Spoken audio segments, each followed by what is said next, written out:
সাইডে জঙ্গল থেকে দুটো গন্ডা এলো দৌড়াতে দৌড়াতে। আমরা এখন আছি লাটাগুড়ি রিসর্টে। সকালকার ব্রেকফাস্ট করে একটু রেস্ট নিয়ে তারপরে দুপুরে লাঞ্চ করে রেডি হয়ে পড়েছি একটু রেস্ট নেওয়ার পরে।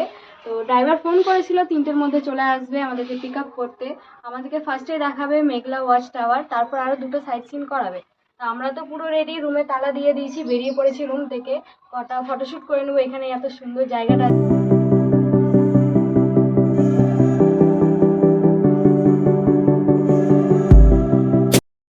তো আমরা পৌঁছে গেছি, গাড়ি থেকে নেমে পড়লাম। গাছটা দেখাও। গাড়ি থেকে নেমে নেমে এত সুন্দর একটা দৃশ্য দেখে বেশ কি সুন্দর লাগছে না গাছটা। আর এই সামনে হচ্ছে আমাদের মেঘলা ওয়াচ টাওয়ারের গেট, এখানে পাশে হচ্ছে টিকিট কাউন্টার, এখান থেকে টিকিট পাওয়া যাবে। তো আমরা চটপট টিকিট কেটে নিই।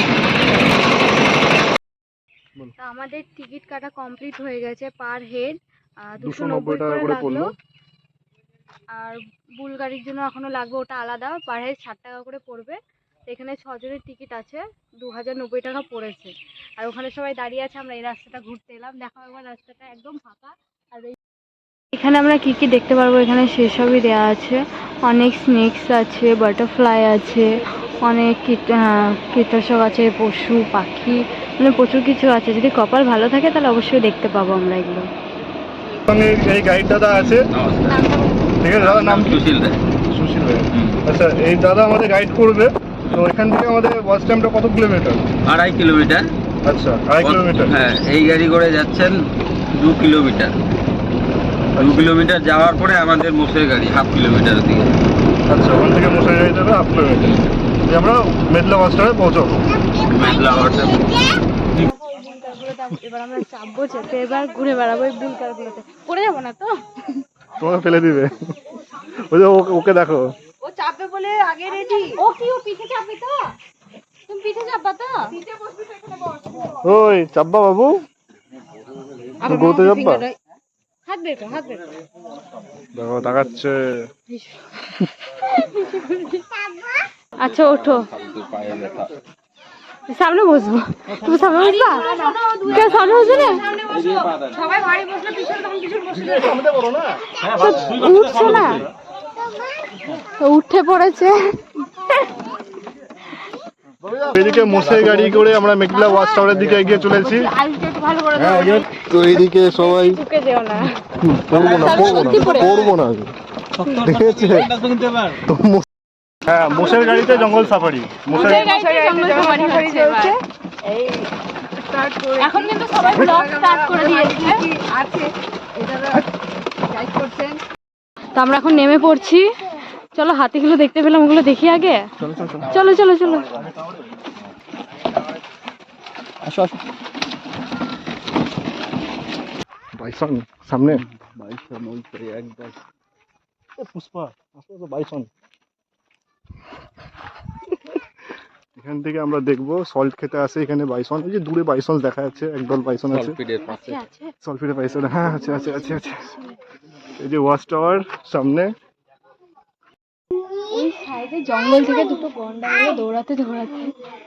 আসলে বোঝা যাচ্ছে না, কিন্তু গন্ডারই, কারণ বাইসেক্স না। দেখো দেখা যাচ্ছে না, জুম করেও দেখা যাচ্ছে। এই যে ছোট ছোট দুটো সামনে, দুটো গন্ডার সামনের দিকে দেখা যাচ্ছে না জানি না, অনেকটা দূরে আছে। আমরা খালি চোখে দেখতে পাচ্ছি, কিন্তু ক্যামেরাতে লেন্সে অতটা দেখা যাচ্ছে না।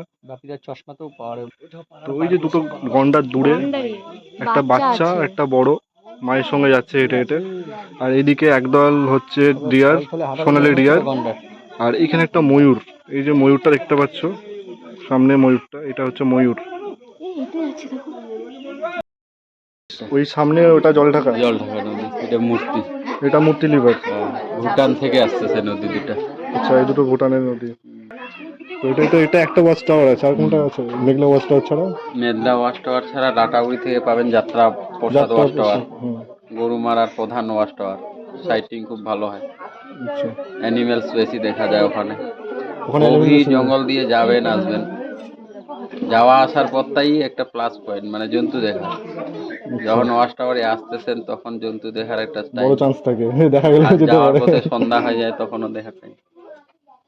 খুব ভালো ওয়াচ টাওয়ার। তারপরে চাপড়ামারি একটা ওয়াচ টাওয়ার। চাপড়ামারি কিন্তু আলাদা জঙ্গল, হুম। এই গরুমারার মধ্যে পড়তেছে না গ্রাউন্ডটা। ওইটা একটা ওয়াইল্ড লাইফ সেঞ্চুরি। ওইখানে চাপড়াবাড়ি বনবাংলো আছে, সুন্দর। তো আমরা মেঘলা ওয়াচ টাওয়ার থেকে এখন যাচ্ছি হচ্ছে দেখতে আদিবাসী নৃত্য দেখতে। তো আমাদের দেখা হয়ে গেল, এখান থেকে অনেক কিছু দেখতে পেলাম, গন্ডার দেখলাম, হাতি দেখলাম। আমরা গাড়ি যেখানে পার্ক করে রেখেছি, মানে গাড়িটা পার্ক যেখানে করা আছে ওখানে কিন্তু আদিবাসী নৃত্যটা হবে। এই যে আমাদের মোষের গাড়ি। আর এখন সন্ধে নামতে লেগেছে জঙ্গলে। আমাদের বাঁ দিকটাই পুরো চা বাগান, চা বাগান এবং ডান দিকটাই গভীর অরণ্য। এদিকটা হচ্ছে পুরো অরণ্য, গভীর অরণ্য। এদিকে গরুমারা অভয়ারণ্য নামে জঙ্গলি জীবজন্তু এদিকে থাকবে। এটা দক্ষিণ। এই গরুমারা অভয়ারণ্য হচ্ছে 1300 বর্গ কিলোমিটারের বিস্তৃত, বর্গ কিলোমিটার, অনেকটা বড় এরিয়া জুড়ে। বসেছে দেখো দেখো। যেটা জানা গেল এই গরুমারা অভয়ারণ্যে 1200 হাতি আছে এবং 53খানা গন্ডার আছে, যেগুলো প্রতি বছর গণনা করা হয়। তো সেই গাইড দাদার কাছ থেকে আমরা জানতে পারলাম। আর এখানে হবে আমাদের সাঁওতাল নৃত্য, এই যে বসার জায়গা করা আছে। এই গ্রামের মহিলারা সন্ধ্যে 6:30টার সময় শুরু হবে এটা। তো এখানে শুরু হবে সাঁওতাল নৃত্য, সব বসার জন্য টুরিস্টরা সব বসতে লেগেছে, আমরা বসে পড়বো, জায়গা পাবো না। তো সব আদিবাসী মেয়েগুলো চলে এসছে, এখন নৃত্য হবে, আদিবাসী নৃত্য এখানকার। সাফারির পর এই আদিবাসী নৃত্য দেখার জন্য চলে এসছে এখানে। তো এখন শুরু হবে আদিবাসী নৃত্য।